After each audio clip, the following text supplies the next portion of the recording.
In our rotating textiles gallery, we now have a wonderful show up called Balance and Opposition in Ancient Peruvian Textiles. And this is a show that emphasizes St. Louis Art Museum's wonderful collection of ancient Peruvian textiles, in addition to the larger meanings of duality within ancient Peruvian cultures. For example, man and woman, or night and day, life and death. And these two things, these dual forces, oppose each other, but they also are understood as working in a balance. In ancient Peru, there's this understanding that life and death work together in this cycle. You can't have life without death. And there's a grouping of 3 objects: a mummy mask, a cloth that would have been wrapped around a mummy, and a ceramic object that emphasize this interworking of life and death and the amount of energy and resources that went into making textiles to clothe the dead. So another duality or opposing forces is the idea of man and woman. The two genders, male and female, were seen as, on some level, really equal, that they're 2 parts of a whole. And there's a lovely ceramic piece that really emphasizes that a man and a woman coming together, these opposites that need to work in continual balance.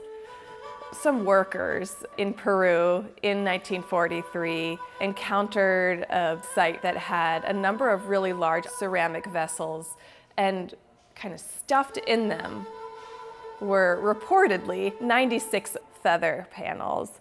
Most of them almost exactly that same design, that yellow and blue. The feather mantle was made from tens of thousands of these blue and yellow macaw feathers. And when a blue and yellow macaw flies, you can see that their bellies and their underside of their wings are yellow, and their backs and their tops of their wings are blue. If you were to look under it, you see yellow. If you were to look above it, you see blue. So there's this duality within the bird of blue and yellow, of top and bottom, of sky and land, and that's embodied in this object. The oldest textiles in the exhibition are about 2,000 years old, and it's remarkable the degree of preservation that they have. The Pacific coast, the west coast of Peru, although it's on the ocean, it's an incredibly dry desert. It's the Atacama Desert, and it just doesn't rain, never. And a lot of these objects were funerary. They were either buried with their previous owners, or they were wrapping the dead, or they were placed in tombs, in stone-lined tombs, under the ground, which was then topped with sand. The lack of oxygen and air and complete lack of water allowed these objects to survive. So one of the prizes in the collection is a small wooden piece, and then attached to it what looks like 2 nets.